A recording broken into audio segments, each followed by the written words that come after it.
ਸਬਾਜ਼ ਸ਼ਰੀਫ ਬਿਲਕੁਲ ਛੋਟਾ ਜਿਹਾ ਸੀ ਤੇ ਅਸੀਂ ਵੀ ਬਿਲਕੁਲ ਜ਼ਿਆਦਾ ਛੋਟੇ ਸੀ। ਤੇ ਮੈਨੂੰ ਯਾਦ ਆ ਵੀ ਉਹ ਇੱਥੇ ਆਏ ਸੀਗੇ। ਉਦੋਂ ਅਸੀਂ ਨਿੱਕੇ ਨਿੱਕੇ ਇਕੱਠੇ ਤੁਰੇ ਫਿਰਦੇ ਹਾਂ ਤੇ ਮੈਂ ਹੁਣੀ ਕਹਿੰਦੇ ਸੀ ਵੀ ਉਹ ਨਿੱਕਿਓ ਦੂਰ ਨਾ ਜਾਇਓ। ਅਸੀਂ ਤੇ ਇਹੋ ਅਰਦਾਸ ਕਰਦੇ ਹਾਂ ਵੀ ਪਰਮਾਤਮਾ ਉਹਨਾਂ ਨੂੰ ਫੇਰ ਸੱਤਾ ਤੇ ਲਿਆਉਣ। ਪਾਕਿਸਤਾਨ 'ਚ 8 ਫਰਵਰੀ ਨੂੰ ਚੋਣਾਂ ਹੋਈਆਂ। ਕਿਸੇ ਵੀ ਇੱਕ ਰਾਜਨੀਤਿਕ ਪਾਰਟੀ ਨੂੰ ਬਹੁਮਤ ਪ੍ਰਾਪਤ ਨਹੀਂ ਹੋਇਆ ਹੈ, ਲੇਕਿਨ ਪਾਕਿਸਤਾਨ ਦੇ ਅੰਦਰ ਜਿੰਨੀ ਪੋਲੀਟੀਕਲ ਪਾਰਟੀਜ਼ ਹੈਗੀਆਂ ਨੇ ਉਹਨਾਂ ਦੇ ਵਰਕਰ ਚਾਹੁੰਦੇ ਨੇ ਕਿ ਉਹਨਾਂ ਦੇ ਪੋਲੀਟੀਕਲ ਪਾਰਟੀ ਦਾ ਨੇਤਾ ਪਾਕਿਸਤਾਨ ਦਾ ਪ੍ਰਧਾਨ ਮੰਤਰੀ ਬਣੇ। ਲੇਕਿਨ ਪਾਕਿਸਤਾਨ ਤੋਂ ਬਾਹਰ ਭਾਰਤ ਦੇ ਇੱਕ ਛੋਟੇ ਜਿਹੇ ਪਿੰਡ ਦੇ ਲੋਕ ਚਾਹੁੰਦੇ ਨੇ ਕਿ ਨਵਾਜ਼ ਸ਼ਰੀਫ ਪਾਕਿਸਤਾਨ ਦਾ ਪ੍ਰਧਾਨ ਮੰਤਰੀ ਬਣੇ। ਉਹਨਾਂ ਸਭ ਤੋਂ ਪਹਿਲਾਂ ਜਦੋਂ ਦੁਬਈ ਦੇ ਵਿੱਚ ਫੈਕਟਰੀ ਖੋਲ੍ਹੀ ਸੀ ਤੇ ਜਾਤੀ ਉਮਰੇ ਵਿੱਚ ਆਣ ਕੇ ਨੌਜਵਾਨਾਂ ਨੂੰ ਆਣ ਕੇ ਕਿਹਾ ਵੀ ਆਪਣੇ ਪਾਸਪੋਰਟ ਬਣਾਓ, ਜਿਨ੍ਹਾਂ ਦੇ ਪਾਸਪੋਰਟ ਬਣੇ ਉਹ ਸਾਨੂੰ ਦਿਓ ਤੇ ਸਾਰੇ ਪਿੰਡ ਨੂੰ ਅਸੀਂ ਲੈ ਕੇ ਜਾਵਾਂਗੇ। ਉਸ ਤੋਂ ਬਾਅਦ ਅਸੀਂ ਦੁਬਈ ਦੇ ਵਿੱਚ ਬਹੁਤ ਚਿਰ ਉੱਥੇ ਕੰਮ ਕੀਤਾ। 1978 ਦੇ ਵਿੱਚ ਗਏ ਹਾਂ ਤੇ 97 ਵਿੱਚ ਅਸੀਂ ਉੱਥੋਂ ਵਾਪਸ ਆਏ ਹਾਂ। ਸਾਡੇ ਕੋਲ ਇੱਥੇ ਨਵਾਜ਼ ਸ਼ਰੀਫ ਹੋਣਾ ਪਹਿਲਾਂ ਤੋਂ ਵੀ ਆਉਂਦੇ ਜਾਂਦੇ ਸੀ। ਉਹਨਾਂ ਦੇ ਚਾਚਾ ਜੀ, ਉਹਨਾਂ ਦੇ ਪਿਤਾ ਜੀ, ਉਹਨਾਂ ਦੇ ਸਾਰੇ ਪਰਿਵਾਰ ਹੀ ਆਉਂਦਾ ਜਾਂਦਾ ਸੀਗਾ। ਅਸੀਂ ਤੇ ਇਹੋ ਅਰਦਾਸ ਕਰਦੇ ਹਾਂ ਵੀ ਪਰਮਾਤਮਾ ਉਹਨਾਂ ਨੂੰ ਫੇਰ ਸੱਤਾ ਤੇ ਲਿਆਉਣ। ਸਾਨੂੰ ਬਹੁਤ ਜ਼ਿਆਦਾ ਖੁਸ਼ੀ ਹੈ ਜੀ। ਉਹ ਜੇ ਪ੍ਰਧਾਨ ਮੰਤਰੀ ਬਣਦੇ ਆ ਤਾਂ ਉਹ ਪਹਿਲਾਂ ਵੀ ਇੱਥੇ ਆਏ ਸੀ ਤੇ ਪਾਕਿਸਤਾਨ ਇੰਡੀਆ ਬਣਨ ਤੋਂ ਬਾਅਦ ਉਹ ਮੈਨੂੰ ਤਰੀਕ ਤੇ ਚੇਤੇ ਨਹੀਂ, ਤੇ ਉਹ ਜਿਹੜੇ ਵੱਡੇ ਸਾਰੇ ਹੀ 7 ਭਰਾ ਉੱਥੇ ਗੱਡੀਆਂ ਦੇ ਵਿੱਚ ਪਿੰਡ ਵਿੱਚ ਆਏ ਸੀਗੇ। ਉਹਨਾਂ ਦੇ ਨਾਲ ਸਬਾਜ਼ ਸ਼ਰੀਫ ਬਿਲਕੁਲ ਛੋਟਾ ਜਿਹਾ ਸੀ ਤੇ ਅਸੀਂ ਵੀ ਬਿਲਕੁਲ ਜ਼ਿਆਦਾ ਛੋਟੇ ਸੀ। ਤੇ ਮੈਨੂੰ ਯਾਦ ਆ ਵੀ ਉਹ ਇੱਥੇ ਆਏ ਸੀਗੇ। ਉਦੋਂ ਅਸੀਂ ਨਿੱਕੇ ਨਿੱਕੇ ਇਕੱਠੇ ਤੁਰੇ ਫਿਰਦੇ ਹਾਂ ਤੇ ਮੈਂ ਹੁਣੀ ਕਹਿੰਦੇ ਸੀ ਵੀ ਉਹ ਨਿੱਕਿਓ ਦੂਰ ਨਾ ਜਾਇਓ। ਅਸੀਂ ਉਹਨਾਂ ਦੇ ਨਾਲ ਮਤਲਬ ਖੇਡੇ ਵੀ ਆ ਥੋੜ੍ਹਾ ਚਿਰ 5-10 ਮਿੰਟ, ਤੇ ਥੋੜ੍ਹਾ ਚਿਰ ਹੀ ਉਹ ਮਤਲਬ 2 ਘੰਟੇ ਸਾਰਾ ਪਿੰਡ ਰੁਕੇ। ਉਸ ਤੋਂ ਬਾਅਦ ਮੁੜ ਕੇ ਉਹ ਆਪਣੇ ਪਾਕਿਸਤਾਨ ਦਾ ਵੀਜ਼ਾ ਥੋੜ੍ਹਾ ਸੀ ਤੇ ਚਲੇ ਗਏ। ਦੱਸਿਆ ਜਾਂਦਾ ਕਿ 1938 ਤੋਂ ਬਾਅਦ ਨਵਾਜ਼ ਸ਼ਰੀਫ ਦਾ ਪਰਿਵਾਰ ਇਸ ਪਿੰਡ ਨੂੰ ਛੱਡ ਕੇ ਪਾਕਿਸਤਾਨ 'ਚ ਜਾ ਵਸਿਆ ਸੀ, ਲੇਕਿਨ ਉਹਨਾਂ ਦੇ ਪਰਿਵਾਰ ਨੇ ਇਸ ਪਿੰਡ ਨਾਲ ਰਿਸ਼ਤੇ ਕਾਇਮ ਰੱਖੇ। ਉਹਨਾਂ ਦੇ ਜਿਹੜਾ ਇੰਸੈਸਟਰਲ ਘਰ ਸੀ ਉਹ ਗੁਰਦੁਆਰੇ ਨੂੰ ਦੇ ਗਏ।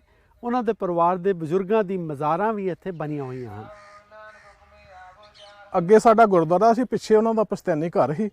ਤੇ ਉਹ ਜਦੋਂ ਫਿਰ 1938 ਦੇ ਵਿੱਚ ਇੱਥੋਂ ਚੱਲ ਗਏ ਤੇ ਸਾਡੇ ਪਿੰਡ ਦੇ ਵੀ ਜਾ ਕੇ 47 ਤੱਕ ਉੱਥੇ ਜਿੱਦਾਂ ਸੰਧੂ ਸਾਹਿਬ ਉਹਨਾਂ ਦੱਸਿਆ ਕੰਮ ਕਰਦੇ ਰਹੇ ਉੱਥੇ। ਤੇ ਉਹ ਜਦੋਂ ਫਿਰ ਬਾਅਦ 'ਚ ਵੀ ਆਵਾਜਾਈ ਉਹਨਾਂ ਦੀ ਬਣੀ ਰਹੀ ਤੇ ਗੁਰਦੁਆਰੇ ਦੀ ਜਗ੍ਹਾ ਘੱਟ ਸੀ ਤੇ ਪਿੰਡ ਵਾਲਿਆਂ ਨੇ ਉਹਨਾਂ ਨੂੰ ਰਿਕੁਐਸਟ ਕੀਤੀ ਹੋਈ, ਮੀਆਂ ਸਾਹਿਬ ਦੇ ਚਾਚਾ ਜੀ ਇੱਥੇ ਆਏ ਵੀ ਤੁਹਾਡੀ ਜਗ੍ਹਾ ਕਿਸੇ ਨੇ ਉਹਦੇ ਤੇ ਕਬਜ਼ਾ ਕੀਤਾ, ਕਿਉਂ ਬਹੁਤ ਪ੍ਰੇਮ ਕਰਦੇ ਸੀ ਸਾਡੇ ਪਿੰਡ ਦੇ। ਤੇ ਉਹਨਾਂ ਨੇ ਵੇਖਿਆ ਇਹਨੂੰ ਗੁਰਦੁਆਰੇ ਦੇ ਵਿੱਚ ਰਲਾ ਲਓ। ਤੇ ਇਹ ਸਭ ਤੋਂ ਵੱਡੀ ਗੱਲ ਇਹੋ ਹੀ ਆ ਵੀ ਉਹ ਗੁਰਦੁਆਰੇ ਦੇ ਵਿੱਚ ਰੋਜ਼ ਸੰਗਤ ਇਕੱਠੀ ਹੁੰਦੀ ਆ, ਜਿੱਥੇ ਆਪਣਾ ਨਿਤਨੇਮ ਕਰਦੀ ਆ ਉੱਥੇ ਉਹਨਾਂ ਦੇ ਵੀ ਜਗ੍ਹਾ ਦੇ ਵਿੱਚ ਗੁਰਬਾਣੀ ਪੜ੍ਹੀ ਜਾਂਦੀ ਆ। ਨਵਾਜ਼ ਸ਼ਰੀਫ ਦੇ ਪਰਿਵਾਰ ਦੇ ਲੋਕ ਅਕਸਰ ਇਸ ਪਿੰਡ ਵਿੱਚ ਆਉਂਦੇ ਜਾਂਦੇ ਰਹਿੰਦੇ ਹਨ। 2013 ਵਿੱਚ ਸ਼ਹਿਬਾਜ਼ ਸ਼ਰੀਫ ਜਦੋਂ ਇਸ ਪਿੰਡ ਵਿੱਚ ਆਏ ਤੇ ਉਸ ਵੇਲੇ ਪੰਜਾਬ ਦੀ ਸਰਕਾਰ ਨੇ ਸ਼ਹਿਬਾਜ਼ ਸ਼ਰੀਫ ਦੀ ਇਲਤਜ਼ਾ ਤੇ ਇਸ ਪਿੰਡ ਦੀ ਨੁਹਾਰ ਬਦਲ ਦਿੱਤੀ।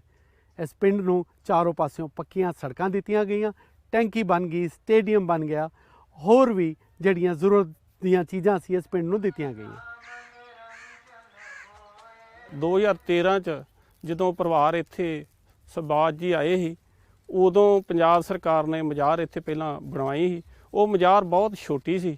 ਫਿਰ ਅਸੀਂ ਪਿੰਡ ਵਾਲਿਆਂ ਨੇ ਸੋਚਿਆ ਕਿ ਮਜ਼ਾਰ ਜਿਹੜੀ ਆ ਇਹਨੂੰ ਵਧੀਆ ਇੱਕ ਰੂਪ ਦਿੱਤਾ ਜਾਵੇ, ਜੋ ਕਿ ਸਾਡੀ ਆਉਣ ਵਾਲੀ ਪੀੜ੍ਹੀ ਨੂੰ ਇਹ ਪਤਾ ਲੱਗ ਸਕੇ ਕਿ ਸਾਡੇ ਇਸ ਪਿੰਡ ਦੇ ਵਿੱਚੋਂ ਬਹੁਤ ਇੱਕ ਘਰਾਣਾ ਉੱਚਾ ਉੱਠ ਕੇ ਪਾਕਿਸਤਾਨ ਦੇ ਵਿੱਚ ਜਿਹੜਾ ਉਹ ਰਾਜਗੱਦੀ 'ਤੇ ਬੈਠੇ ਆ।